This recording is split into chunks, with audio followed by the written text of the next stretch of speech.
Hi నమస్తే అండి. Welcome to my channel. ఈరోజు మీకు షేప్ బెల్ట్ ఎలా అతకాలో చూపిస్తాను. ఎందుకంటే కన్ఫ్యూజ్ లేకుండా ఎలా అయితే జాయిన్ చేసుకోవాలో షేప్ బెల్ట్ని వేసి మీకు చూపిస్తాను స్టిచ్ చేసి. ఇవి లైనింగ్ పీసులు 4, ఒరిజినల్ అయితే 2 తీసుకున్నాను. ఇది రైట్ సైడు, ఇది కూడా రైట్ సైడ్ అన్నమాట. ముందు ఈ రైట్ సైడ్ని ఇలా పైకి ఉంచాలి, ఇది ఇలా రివర్స్ వేసుకోవాలి. ఇప్పుడు ఈ లైనింగ్ పీసులు 2 వేసి ఉన్నాయి కదా, ఒకటి దీనిపైన అంటే 2 పీసులు, ఇది ఒకటి, మొత్తం టోటల్గా ఇది 3. ఇవి 3, ఇది రైట్ సైడ్, ఇది ఇటువైపుకి.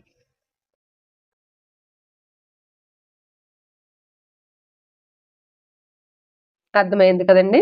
మనం క్రాస్ బెల్ట్ని కట్ చేసుకున్నాక ఇలాగా వేసుకోవాలి. ఇప్పుడు ఇది ఉంది కదా, ఒక 1/2 ఇంచ్ మార్జిన్ తోటి మనం మార్జిన్ అయితే ఎంత వదులుకున్నామో అంతా పాదం ఖర్చు పెట్టి స్టిచ్ వేసుకోవాలి. ఈ ఎక్స్ట్రాస్ని కట్ చేసేసుకోవాలి. అర్థమైంది కదా. రైట్ సైడ్ పైకి ఉంది, ఆ పైన రైట్ సైడ్ పైన 2 లైనింగ్ పీసులు అయితే పెట్టాము. మనం పాదం ఖర్చుతోటి స్టిచ్ వేసుకున్నాము. దీన్ని ఇలాగే ఉంచుకొని ఇప్పుడు ఇది చూడండి, ఉక్స్ పట్టి వైపు మనం స్టార్ట్ చేసుకున్నాం అనమాట. ఇప్పుడు ఇది రివర్స్లో రావాలి. అర్థమైంది కదా. ఇలాగా ఇవి 2 ఒక వైపుకి రావాలి మనం స్టిచ్ చేసుకుంటే. ఇప్పుడు ఇది రైట్ సైడు పైన 2 లైనింగ్ పీసులు పెట్టుకున్నాం. ఇదైతే ఎలా పెట్టామో అలాగే పెట్టాం. ఇది వేసుకున్నాం కదా, వేసుకున్న తర్వాత ఇది కూడా అలానే స్టిచ్ వేసుకోవాలి. చాలామంది ఇది ఒకవైపుకే వచ్చేస్తూ ఉంటాయి అన్నమాట. 2 కూడా జాయిన్ చేసుకున్నాక మళ్ళీ ఇప్పుకొని వేసుకొని ఇదంతా డబల్ పని అవుతుంది. మనం స్టార్టింగే ఇలా చూసుకుంటే మనకైతే కరెక్ట్గా వచ్చేస్తుంది అనమాట. కన్ఫ్యూజ్ కూడా అవ్వకుండా స్టిచ్ చేసుకుంటాము. ఇలా ఈ ఎక్స్ట్రాని కూడా కట్ చేసేసుకోవాలి. ఇప్పుడు దీన్ని ఇలా ఫోల్డ్ చేసుకొని ఇలా ఫోల్డింగ్ వేసేసుకొని దీనిపైన ఒక స్టిచ్ వేసుకోవాలి. ఇలా స్టిచ్ వేసేసుకొని దీన్ని రివర్స్ చేసుకొని ఒక లైనింగ్ని అయితే విడిగా తీసుకొని ఈ ఒరిజినల్ క్లాత్కి ఈ లైనింగ్కి జాయింట్ చేసుకొని ఈ ఎక్స్ట్రా పీస్ని కట్ చేసేసుకోవాలి.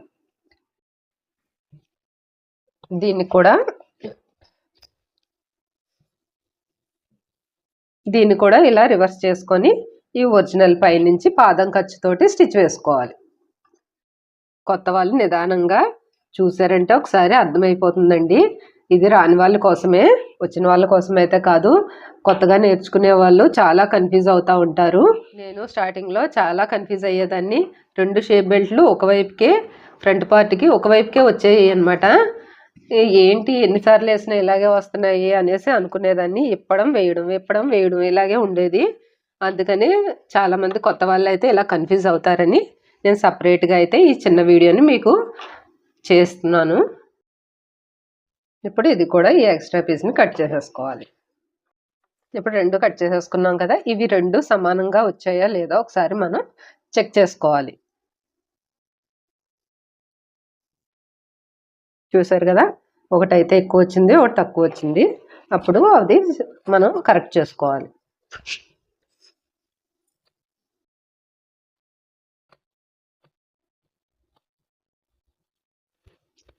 ఇలా అయితే కరెక్ట్గా చేసుకొని ఇప్పుడు మనం స్టిచ్ చేసే ముందు ఈ చివర పట్టి వైపు ఉంది కదా, ఈ చివర ఒక 1/2 ఇంచు క్రాస్గా కట్ చేసుకోవాలి. ఎందుకంటే మనం ఫ్రంట్ పార్ట్కి జాయింట్ చేసేటప్పుడు మనం స్టిచ్ చేసేటప్పుడు స్టిచ్చింగ్ కరెక్ట్గా వస్తుంది అనమాట. కనిపిస్తుంది కదా మీకు. ఇలా స్టిచ్ చేసుకున్నాక ఇప్పుడు ఫ్రంట్ పార్ట్కి ఎలా జాయింట్ చేయాలో చూపిస్తాను. ఇప్పుడు ఇది మనకి ఫ్రంట్ పార్ట్. ఈ పార్ట్కి ఈ షేప్ బెల్ట్ని జాయింట్ చేసుకోవాలి. ఇదైతే ఒరిజినల్ కదా, ఒరిజినల్ మనం ఇలా కిందకి పెట్టుకోవాలి. ఇలా కిందకి పెట్టేసి ఇప్పుడు ఇటువైపు ఈ పీస్ వస్తుంది, ఉక్స్ పట్టి వైపు చూసుకోవాలి మనం ఎలా వస్తుందని. ఇప్పుడు ఇది రైట్ సైడ్, ఇది రైట్ సైడ్ రావాలి. ఇవి జాయింట్ చేసేటప్పుడు కూడా కన్ఫ్యూజ్ ఉండకూడదు. ఎందుకంటే ఒకవైపు లైనింగ్ ఉంది, ఒకవైపు మనకి ఒరిజినల్ క్లాత్ ఉంది. అందుకని మనకి ఇలా చూసుకోవాలి 2. మీకు ఇలా అర్థం కాకపోతే ఇలా చూసుకోండి.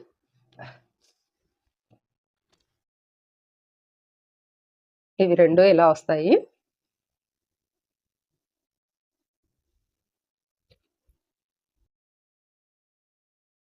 ఇది ఇలా వస్తుందన్నమాట. ఇప్పుడు అర్థమైంది కదా, అంటే ఈ షేప్ బెల్ట్ దీనికి వస్తుంది, ఈ షేప్ బెల్ట్ దీనికి వస్తుంది. ఇప్పుడు దీనికి ఇది పెట్టేసి దీన్ని జాయిన్ చేద్దాం. ఇది లైనింగ్ని విడిగా వదిలేసి ఇప్పుడు ఈ లైనింగ్ ఇది జాయిన్ చేసాం కదా, ఈ ఒరిజినల్కి జాయిన్ చేసుకోవాలి ఈ ఫ్రంట్ పార్ట్ని.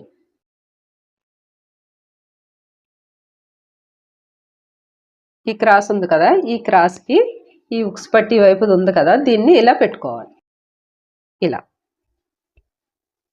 కరెక్ట్గా ఇలా పెడితే మనకి పాదం ఖర్చు అయితే ఒక 1/2 ఇంచ్ ఖర్చు కాడికి వచ్చేస్తుంది అనమాట. ఆ లైన్లోనే మనం స్టిచ్ చేసుకోవాలి. కనిపిస్తుంది కదా ఇలాగా.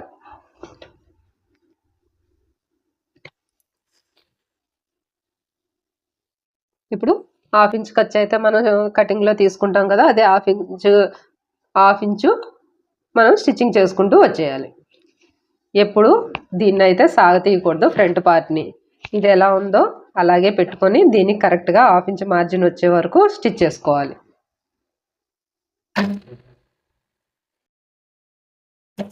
ఇలా ఇప్పుడు ఈ డాట్ ఉంది కదా, ఈ మెయిన్ డాట్ దీన్ని ఇలా ఫోల్డ్ చేసుకోవాలి లోపలికి.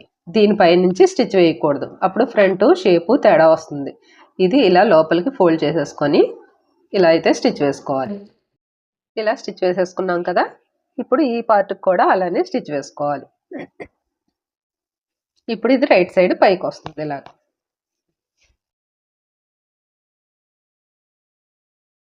ఒక లైనింగ్ పీస్ని అయితే వదిలేసి ఇప్పుడు ఈ లైనింగ్ ఒరిజినల్ జాయింట్ చేసాం కదా, దీన్ని దీనికి జాయింట్ చేయాలి. ఇలా ఈ పార్ట్ ఉంది కదా, దీనికి ఇలా పెట్టుకోవాలి. క్రాస్గా పెట్టుకొని దీనిపై నుంచి స్టిచ్ చేసుకురావాలి.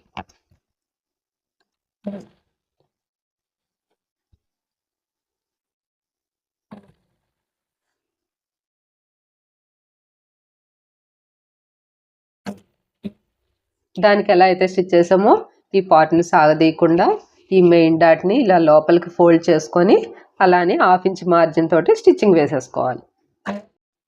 రెండు అయితే వీటికి జాయింట్ చేసేసుకున్నాం కదా, ఇప్పుడు ఈ సైడ్ ఎక్స్ట్రా వచ్చింది కదా, దీన్ని కట్ చేసేసుకోవాలి. ఎక్స్ట్రా వచ్చిందని మనం కంగారు పడాలని అవసరం లేదు, ఎందుకంటే ఎక్స్ట్రానే తీసుకోవాలి. కొంచెం తక్కువ వస్తే మళ్ళీ ఈ పీస్కి జాయింట్ చేసుకోవడం ఇదంతా ఉంటుంది. ఎంత ఎక్స్ట్రా వస్తే అంత కట్ చేసేసుకోవాలి. ఇలా కట్ చేసుకున్న తర్వాత ఇవి రెండు ఇలాగా సమానంగా పట్టుకొని చూసుకోవాలి, సమానంగా వచ్చిందా లేదా అని. రెండు అయితే మనకి సమానంగా వచ్చేసాయి. ఈ సైడ్ జాయింట్స్ కూడా చూసుకోవాలి. చూసారు కదా, ఇటువైపు అయితే ఒక 1/2 ఇంచ్ అయితే ఎక్స్ట్రా వచ్చింది.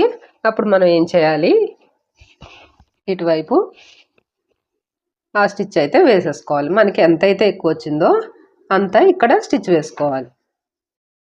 ఇలా ఎంతైతే ఎక్స్ట్రా వచ్చిందో అంతా వేసుకొని మరొకసారి చూసుకోవాలన్నమాట. మనం మొత్తం స్టిచ్ చేసేసుకున్న తర్వాత చూసుకుంటే మళ్ళీ ఒకటి ఎక్కువ ఒకటి తక్కువ అలా వస్తుంది. మనం ఈ సైడ్ లైనింగ్ పీస్ జాయింట్ చేయకముందే ఇవన్నీ చూసుకుంటే మనం స్టిచ్చింగ్లో కరెక్ట్గా ఉంటుంది అనమాట. ఇప్పుడు అయితే మనకు కరెక్ట్గా వచ్చేసింది. ఇటువైపును కూడా కరెక్ట్గా ఉంది కదా. ఇప్పుడు మనం ఈ లైనింగ్ వదిలేసాం కదా, దీన్ని ఇలా ఫోల్డ్ చేసి స్టిచ్ వేయాలి. ఇప్పుడు స్టిచ్ అయితే చేసేసాము. ఇప్పుడు దీనికి ఇది జాయింట్ చేయాలి. ఇది ఎలాగో చూపిస్తాను చూడండి. ఇప్పుడు దీనికి ఇది ఎలా స్టిచ్ వేయాలో చూపిస్తాను. ఈ ఖర్చు కనిపించదు అనమాట. ఇప్పుడు నేను చెప్పే మోడల్ అయితే కనిపించకుండా వేసే విధానం ఎలాగో చూపిస్తున్నాను మీకు. దీన్ని ఇలాగా పైకి ఫోల్డ్ చేసేసుకోవాలి. ఇది రైట్ సైడ్కి తిప్పేసి ఈ ఖర్చుని కిందకి పెట్టుకోవాలన్నమాట. ఇలా కిందకి పెట్టేసి ఈ లైనింగ్ని దీనిపైకి పెట్టుకొని ఈ షేప్ బెల్ట్ పై నుంచి స్టిచ్ వేసుకురావాలి. ఇలా ఈ కార్నర్ పై నుంచి స్టిచ్ వేసుకోవాలి. ఇలా ఖర్చుని లోపలికి అనుకుంటూ ఈ లైనింగ్ని మనం సెట్ చేసుకుంటూ స్టిచ్ వేసేసుకోవాలి. మొత్తం బ్లౌజ్ స్టిచ్చింగ్లో అయితే ఇంత వివరంగా చెప్పడం టైం వీడియోలు ఎంత ఎక్కువైపోతుందని చెప్పట్లేదు. అందుకని విడిగా మీకు షేప్ బెల్ట్ని ఎలాగా వేసుకోవాలన్నది వివరంగా చెప్తున్నాను అనమాట. ఎవరికైనా తెలిసిన వాళ్ళు ఉన్నా కామెంట్ చేయండి. తెలియపోతే మీకు అర్థమై ఉంటే వాళ్ళు కూడా కామెంట్ చేసి నాకు చెప్పండి. నేను చెప్పే వీడియో కనీసం ఒకరిద్దరికి యూజ్ అయిందన్నా నాకు సంతోషం. ఎందుకంటే తెలియని వాళ్ళకి చెప్పడం కోసమే నేను ఈ యూట్యూబ్ని స్టార్ట్ చేశాను. ఎందుకంటే స్టిచ్ చేసుకోవడానికి ఇది నాకు టైం అసలు సరిపోవట్లేదు కూడా వీడియో చేయడానికి. కాకపోతే ఏంటంటే నాకు తెలిసింది ఎవరికైనా యూజ్ అవుతుంది అనేసే నేను ఇది స్టార్ట్ చేశాను అనమాట. అందుకే నాకు కామెంట్ చేయండి ఎవరికైనా యూజ్ అయ్యింది అంటే. ఈ పార్ట్ని కూడా అలానే మనం స్టిచ్ వేసుకోవాలి. బ్లౌజ్ పైన వేయకూడదు, ఫ్రంట్ పార్ట్ పైన ఈ షేప్ బెల్ట్ పైనే వేసుకోవాలి. చూసారు కదా, ఇలా వస్తుందన్నమాట. ఇటువైపు కూడా మనకు ఖర్చు కనిపించదు అసలు. చాలా సింపుల్గా ఉంటుంది. నేను చెప్పింది మీకు అర్థమై ఉంటే మాత్రం ఒకసారి 2 సార్లు ట్రై చేయండి. తెలియని వాళ్ళైతే బాగా అర్థమవుతుంది మీకు. అర్థం కాకపోతే ఇంకోసారి చూడండి వీడియో మాత్రం. ఇది మీకు యూజ్ అయి ఉంటే కామెంట్ చేయండి, నాకు షేర్ చేయండి. ఎవరికైనా ఉపయోగపడుతుంది అనుకుంటే సబ్స్క్రైబ్ చేయడం మర్చిపోకండి.